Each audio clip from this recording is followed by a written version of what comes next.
Yo, welcome back to another episode. Um, Not that much going on this week. I hope everybody had a good week. But for today's episode, the main two things I really wanted to talk about. All-Star voting has officially ended, I think, yesterday, and they will be announcing the starters on Monday. So I wanted to give my official All-Star picks today. And then I wanted to talk about the Giants. They finally got their coach, got John Harbaugh. So not too crazy of an episode, but some of the things around the league that's happening. The John Morant trade rumors are picking up, and it's most likely going to happen. And like I said last episode, the team that I saw the most was the Miami Heat, and I think that's gonna be the team that ends up doing it. I don't know what the trade. I guess it's gonna be something to do with Tyler Hero, but I don't really see another team jumping in and getting in the mix. Maybe the Brooklyn Nets, but I think the trade for John Morant is definitely gonna happen. And the second big thing that happened this week, Jonathon Kuminga is finally eligible to be traded. I think it was January 15th. He requested a trade. And everybody's known he's been wanting to get out of there for some time, but now it's official. He can now be traded. He's demanded a trade, not requested. He demanded a trade. So be on the lookout for that, because I think that's also going to be something that happens. Both parties are kind of over the situation. The Warriors, Steve Kerr has been playing Kuminga less. He's even gotten DMPs at some points, and Kuminga's voices frustrations numerous times. And it also came out that Steve Kerr never wanted to draft Jonathon Kuminga. He was more of a Franz Wagner guy. Like he was leaning in that direction. So with all this coming out, the writing's on the wall. Kuminga's pretty much out of there. And where I think he's gonna go, I feel like that's such a Sacramento Kings move. I feel like. And the Kings are also another team. They also reported that they could possibly be shopping their stars. So guys like Sabonis, Levine, DeRozan, they could be shopping those guys at the deadline and then just becoming full sellers. But yeah, that is most of the news around the league. So I'm going to get into my all-star picks. I'm going to start with the West. I know the new format this year is it's USA versus World. I didn't take into account all right, this is how I'm going to do my USA team, my world team. I didn't do that. What I did was I just did the regular East starting five, like your five starters, your five reserves for the East and West. And then from there, I don't know. We'll see how they do it in the real game, how they separate it, but I just went with the starters, reserves, and then some people got left off, honorable mention. But I'm going to start off with the Western Conference. For my starters, I have Shea, Luka, Ant, Wemby, and Nikola Jokic. I feel like this is a pretty solidified starting group. The questions really is with the front court, like Jokic. Will he play enough games? I think he has played enough games, and I remember seeing a report that he is trying to come back by the end of this month, the end of January. So I think if he comes back by the end of January, I think he could make it. And even if he does miss the game, and he has to get a replacement, it's still gonna count for him as an appearance. So I think he will still make it. Same thing with Wemby. I just gotta double check with the games played with him, but I think he has played enough games to warrant being an all-star. I think if you've played less than 20 games, it's a wrap for you. Wemby this year has played 27 games, so yeah, he's good for now. He's good. He literally cannot miss that many more. So as of right now, he's good. So yeah, with that starting group, I think it's fine. Shea is having unbelievable season. Luka, I feel like you have to put him as a starter with what he's doing. Even though people aren't hot on the Lakers right now, he's doing a tremendous job. And Anthony Edwards, as of late, the way the Timberwolves have been playing as a team, the way he's stepped up as a leader, I think he deserves that recognition to be in the starting group. So I'm gonna give him that love. For my reserves, I went with Kevin Durant, Stephen Curry, Jamal Murray, Kawhi Leonard, Alperen Sengun, Devin Booker, and Deni Avdija. I think this is a good group for my reserves. KD, obviously, I feel like you got to put him in there with the way he's playing. Steph Curry's been playing out of his mind this year. He's averaging like 29 a game.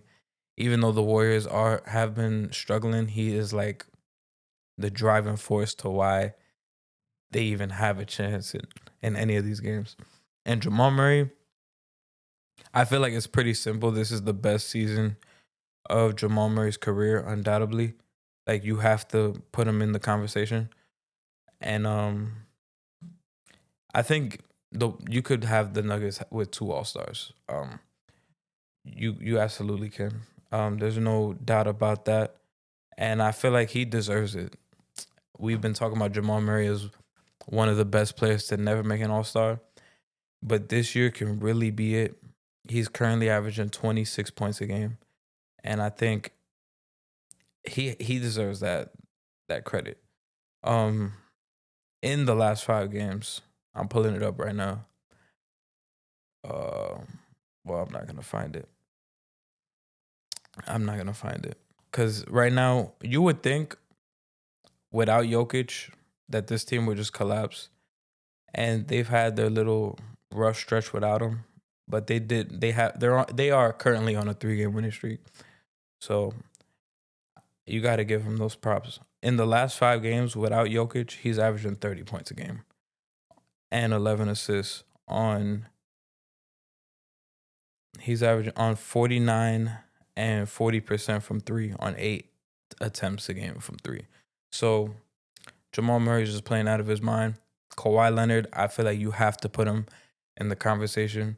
And I know some people are going to say, oh, the Clippers suck. But the Clippers are currently rising in the standings. I think right now they're currently 11th or 10th. I'm going to check the standings now. But ever since he's been going crazy on that stretch that I talked about from a couple episodes ago, where he was averaging like 39 points a game, they've been winning a bunch of games. Yeah, they're currently 11th in the West on a 4-game winning streak right now. They're 8-2 in their last 10 games.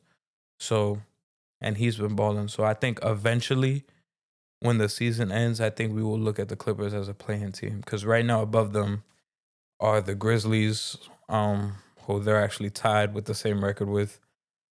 And I think, like I talked about earlier, with John Morant most likely going to be traded, I think the Grizzlies are going to fall down. So I think the Clippers will most likely end up being a playing team. And for that reason, with Kawhi's play, you got to put him in there because the way the season started, this team looked like they had no chance of being in any play-in talks or playoff talks. After that, I got Alperen Sengun, the Rockets. I'm not mad at them having 2 All-Stars. But I feel like it had to be Sengun. I remember earlier in the or in the middle of the offseason or like towards the end of the offseason, people were talking about Amen Thompson being an All-Star. And we had that clip saying he's not going to be an All-Star this year. And I'm glad that, I'm not saying that I'm happy that he's not an All-Star, but because I think he will eventually be one, but I'm happy that I proved a lot of y'all wrong. And I'm right. Because I just knew he wasn't going to be an all-star. With the way the West is, he would have had to have like a crazy jump. But the Rockets did get 2 all-stars, deservedly so. And Devin Booker, I gave it to him because you could probably argue him out. I don't think he might be like the only guy on here that's not like a must-have, but I just included him in here just because of the expectations. For me personally, I had the Phoenix Suns as the 13th seed going into the season, and I thought this team was going to be complete garbage. And currently, this team is the 7th seed in the Western Conference, and I had no expectations. So that's a big shout out to Jordan Ott with what he's been able to do with this team. But I do got to give a lot of credit to Devin Booker, even though this isn't his best season statistically. What he's been able to do, changing his game around to help this team win and taking on that role as a leader, I think has to be recognized. And with the play from the other guys like Dylan Brooks, Colin Gillespie, them doing this without Jalen Green, I think is really impressive. So you got to give him that shout out. And the last spot for me, I went with Denny Avdia. Another guy who's having a great season. I think he should be number 1 for most improved player. And he has the Blazers as a competitive team. They were on a pretty good winning streak. They beat the Rockets back-to-back games. And this is one of those teams that you can't take a night off against because they're gonna make you pay. I would understand if some people don't want to have him on here, but for me personally, I decided to keep him on. My honorable mentions, I have Chet Holmgren. I could absolutely see why he would be on here. He's the anchor for the one of the top defenses in the league. So if you wanted to put him on here, you could. Austin Reeves is one of my honorable mentions. He probably would have made it. The injury probably keeps him out. Then my last honorable mention is LeBron. And the only reason why I have him as honorable mention is because I know in real life he probably is going to make it, but I did the calculations before I recorded this. He can literally only miss, he literally cannot miss any more games. So if he misses one more game, he is not eligible for All NBA. He won't be eligible for All Star. None of this. So he's literally at the brink. He cannot miss any more games. If he somehow does not miss a game from here to I don't know. So if they're announcing the starters this week on Monday, I'm assuming they're announcing the reserves on like Thursday. Either Thursday this week or Thursday next week. If he could not miss a game from now to either this week or next week, I think he's LeBron. He's gonna make it. So I'm gonna read it off all together. So my honorable mentions in the West, I got Chet, Austin Reeves, LeBron. My starters, I got Shea, Luka, and Wemby, Jokic. My reserves, I got Kevin Durant, Steph Curry, Jamal Murray, Kawhi Leonard, Şengün, Devin Booker, and Denny Avdia. So that's my West All-Stars. Moving on to the East, it's gonna be trickier. Actually, it's not that tricky. It was pretty simple. I feel like in the East, the bigs was kind of tougher, but we'll see. For the East, for my starters, I got Cade Cunningham, Tyrese Maxey, Jalen Brunson, Jaylen Brown, and Giannis Antetokounmpo. I feel like you can't really argue with that starting 5. I think that is the group.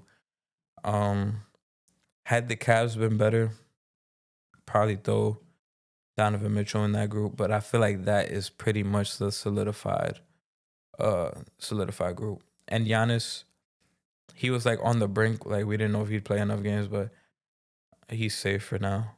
But yeah, that I think that is like the starting five for right now. Can't really argue. Cade's having a fantastic season. Tyrese Maxey has been playing really, really, really good basketball. And the Sixers are currently the fourth seed in the East. Did not expect that to happen. So he's playing damn good basketball and the team is winning. Jalen Brunson, currently 3 seed, playing really good basketball. Jaylen Brown gave him his flowers a couple episodes ago. He's playing like a first team All NBA guy, like definitely an All Star starter. He deserves it.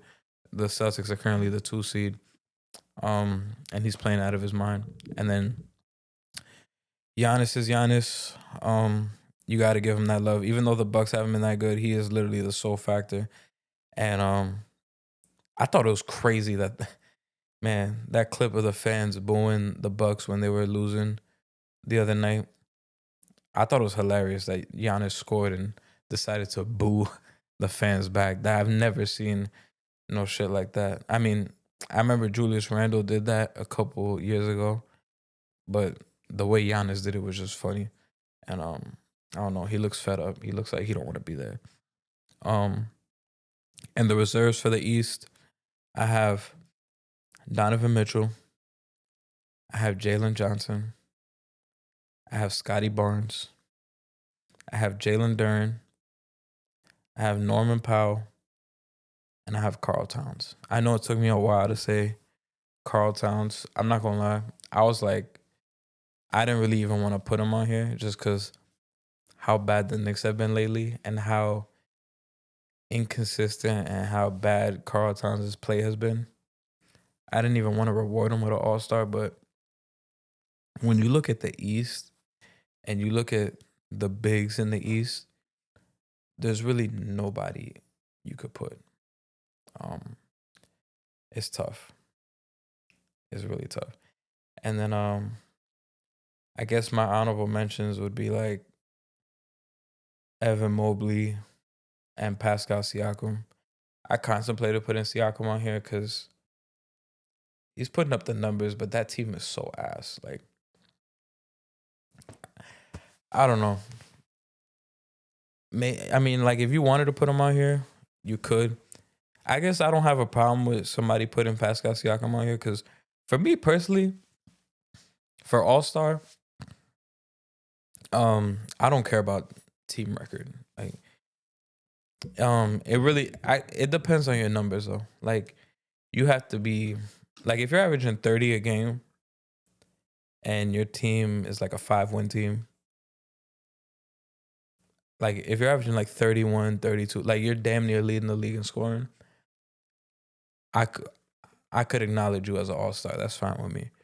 But if you're averaging 19 and your team is below the play-in, like I'm not giving you that nod. I'm sorry. If you're gonna be a bad team, you gotta be averaging like 27 a game type shit. And I'm not saying that Pascal like isn't. I'm just giving like my thought process, like because I don't even have Pascal's numbers in front of me. I'm about to look it up, but I never understood the notion with some people saying, "Oh, so and so shouldn't be an all-star because the team sucks." Because I remember people were livid that year. I think it was 2020 when Trae Young was an all-star starter, and the Hawks were garbage. But he was averaging like 29 and 11 that year.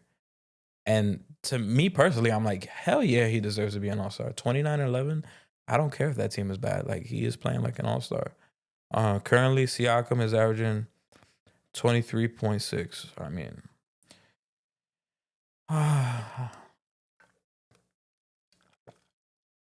I'm not mad if you wanted to have him, but I excluded him from this. I think Donovan Mitchell. For me, I would like to include him on here, just because I think he's literally like the heart and soul of this Cavs team. Like I mean, they are starting to pick it up now, but there was a point in the season where if he wasn't having these crazy games, they just didn't have a chance. So I got to give him that love. Next Jalen Johnson, gotta put him on here. The season he's been having this year has been amazing. And they just look even better without Trae Young when he is the guy. Scotty Barnes. I remember when I did like a early like first weekend or first month into the season All-Star. I had Brandon Ingram, but I wanted to reward Scotty Barnes just because the Raptors currently are fifth in defense, and a lot of that has to do with Scotty Barnes. Like he is the one that holds it down defensively, and there's a lot of you may look at Scotty Barnes's counting stats and be like, should this guy be an All-Star? Like, I mean, for me, yeah, because there's a lot of things that Scotty Barnes does that doesn't show up in the stat sheet, and a lot of it starts on the defensive end. And with this team, the way they've been able to play defensively, you can credit a lot of that to Scotty Barnes, and he's the one that gets the team going off that end.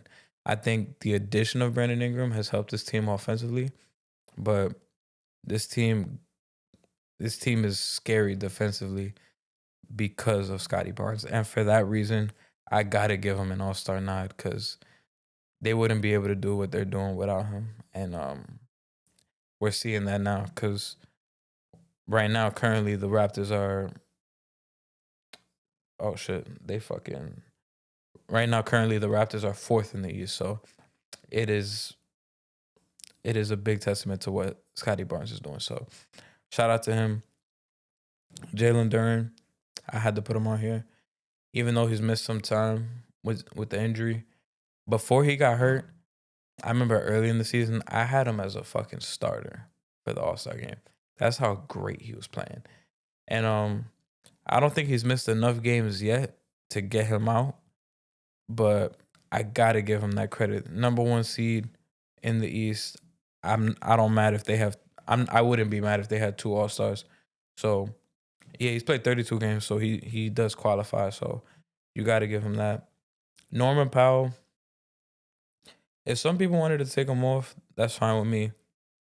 I just wanted to keep him on because the way he played or the way he has been playing, like this new Heat offense, even though it feels like it's worn off a little bit, and right now they're currently in 8th place. I feel like he was the reason why the offenses look so great with the games he's had. And some people want to say Bam should be an All-Star. I don't think so. I would give it to Norman Powell just based on what he's done for this team. And if somebody didn't want to put him on here, I wouldn't fight with you. But it's crazy. Bam's last All-Star game was 2024.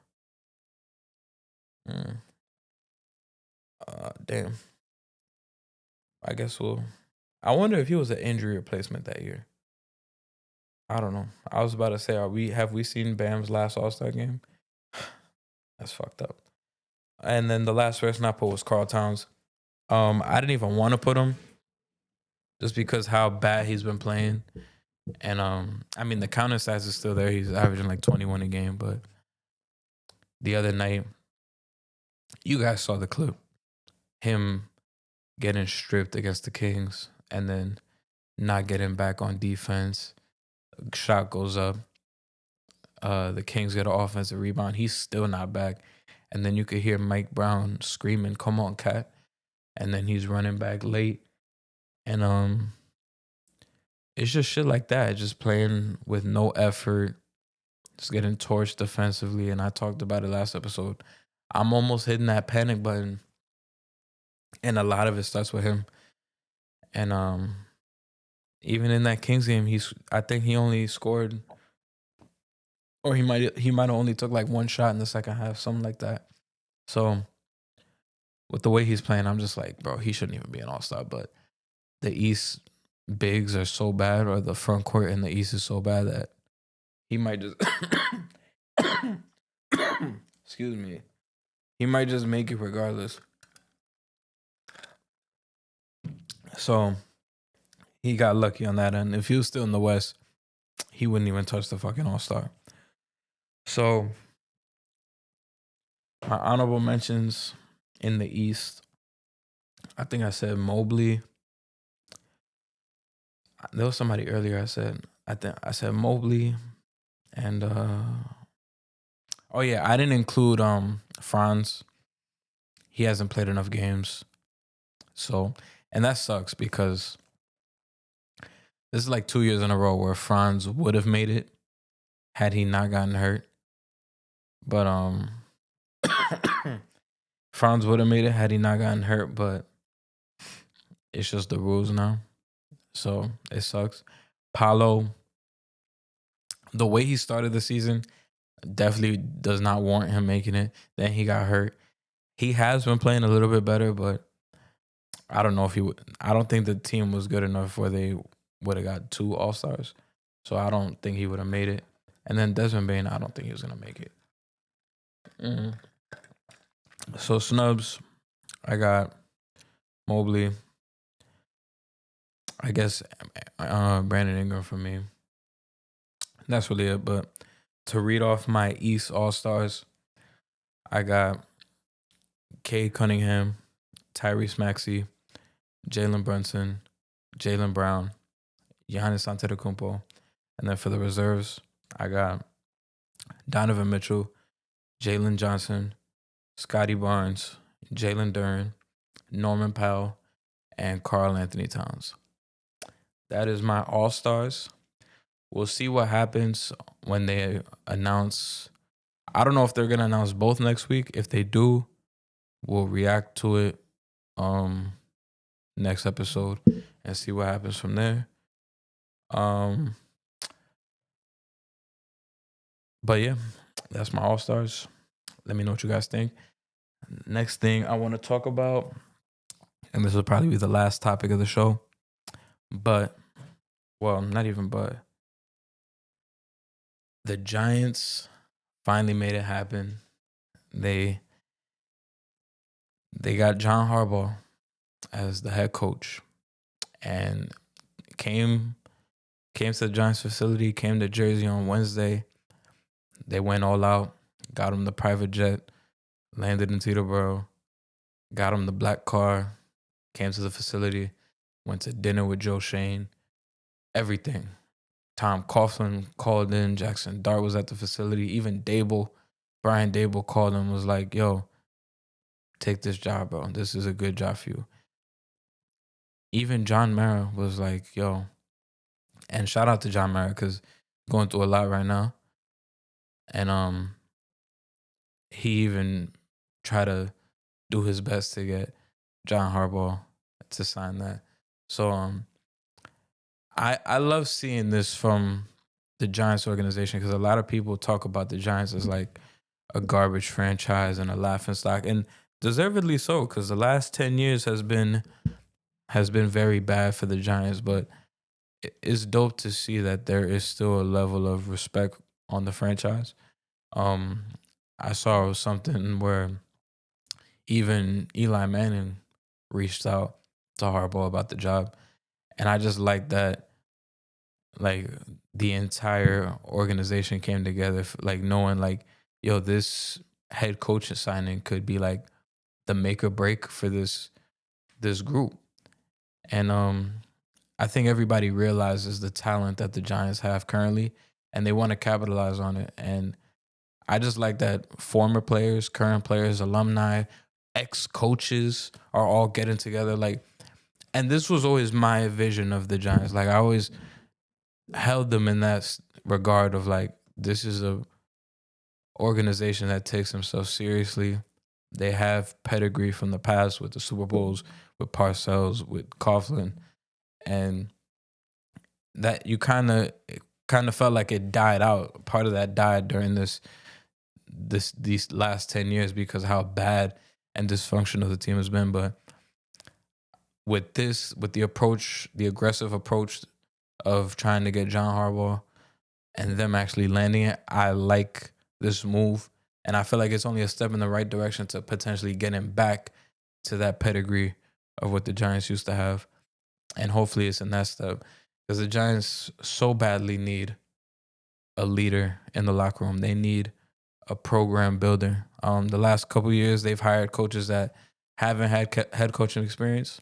And at first, I didn't really want John Harbaugh because I was more on the side of I would like a young, like inexperienced head coach to grow with this team, but I just thinking about it more and just doing more digging, it makes more sense to have somebody established like John Harbaugh to build this team up and just setting a culture. I know some people think it's corny, like, oh, set the culture, like you're not gonna win a Super Bowl with that, blah blah blah. But I would like to see a competitive Giants team year in and year out because I think, especially now with this current team, and based on what we saw last season, a 4-win Giants team, I don't think this team was as bad as the record showed.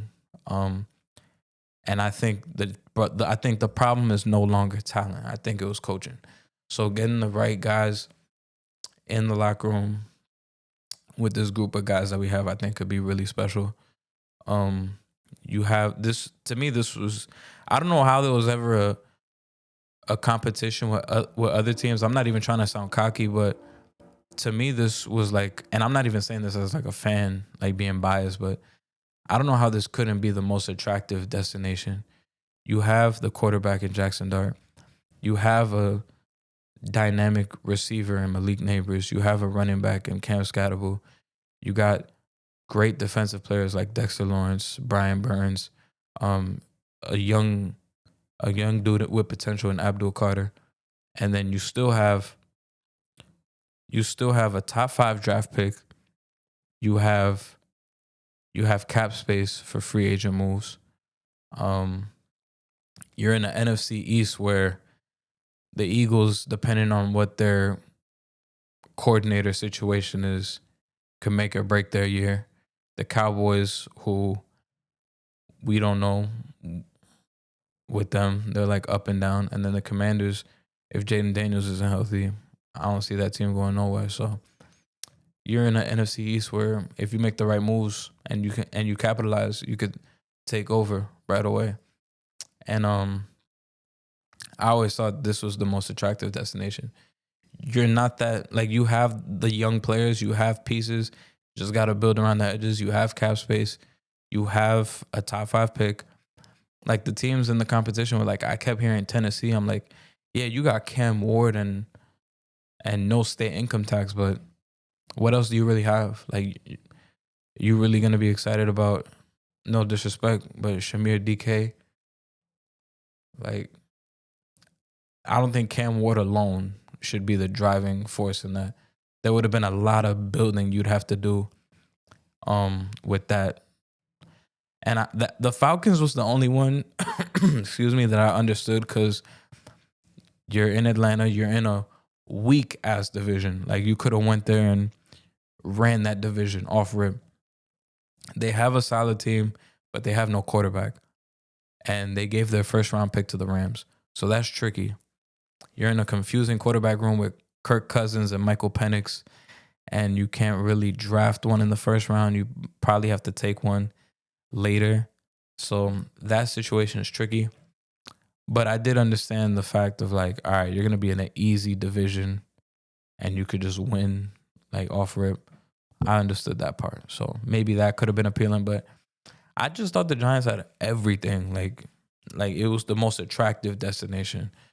So I think this coaching hire is going to be, I've seen a lot of people saying this is like the most important, or this is like the biggest coaching hire in a while, like, or for the Giants, I would say. But some people are comparing this to Vrabel going to the Patriots last year, Ben Johnson going to the Bears last year. I hope it lives up to that. I'm not gonna come up here and like be super positive and start pumping my chest because I've been hyped for every single Giants season for the last couple of years, only to be disappointed. So I don't want to start inflating my expectations right now, only to get disappointed again. But I am excited for this season coming up, and I just want to say for the Ravens fans, that's like being salty as fuck now. or just actually fuck the Ravens fans, like just the people in general that everybody was like, yeah, Harbaugh, like this would be a great hire. And then all of a sudden, when the Giants get him, all of a sudden it's like, nah, it ain't a good hire. Like for all y'all that's like coming up here and saying like, oh, he got carried by Lamar and shit like that, or they're saying, oh, enjoy being 12-4, making the playoffs every year, and not winning shit or blowing leads and getting bounced. Bro, I don't care about that right now. I just want to see it. I just want to see a Giants team that is competitive every year. And then once we reach that point, we'll see where we go from there. I understand the Ravens step and Harbaugh stepping away. Like with the Ravens, it got to a point where you guys were a contender every year and you fell short. And whoever you want to blame is fine, but I understand them wanting a fresh new voice because it was feeling like the same thing every single year. You guys were really, really good every single year. And it just got to the point where, all right, we might need a new voice to get us over the hump. And I think it's just completely different situations. The Ravens have been consistently good for years, where the Giants have been complete ass for years. Like the Giants are like the only team where they'll have a winning season for one random year, be ass for the next like 5 to 7 years, then have one random really good year where they make the playoffs, and then just be ass. I want to be a team that's consistently good, making the playoffs every year, stuff like that. I mean, I don't want to be the Steelers, being good every year, or being like a game over 500 and getting bounced in the first round. I'd like to be better than that, but I would like to be a competitive team every year. And John Harbaugh, who's coached the Ravens for 18 years, has only missed the playoffs 3 times. So that sounds pretty good to me for somebody who, even though the Giants last made the playoffs in 2022, and that was a great feeling, I thought we were going to be right back. And it's been 3 years now that we that we've missed the playoffs, and it sucks. I feel like just seeing Giants playoff football is just exciting. So if we could get a chance to be in the playoffs every year, that would be super dope. So I would love for that to happen. Shout out to the Giants for making that happen. That was like the talk of the whole week. That actually made my week. Like when that signing happened, that it was the first time where the Giants made me happy and the Knicks pissed me off because the Knicks lost to the Kings and Precious Achiuwa just destroyed us. So shout out to the Giants for making that happen. But yeah, that's gonna do it for this episode. I appreciate you guys for listening on audio. Please give us 5 stars. Please like. If you're watching on YouTube, please like, comment, subscribe. Follow on Instagram at the JJ Podcast 1. Follow on TikTok at the J&J Podcast. I appreciate you, and I'll see you next week. Peace.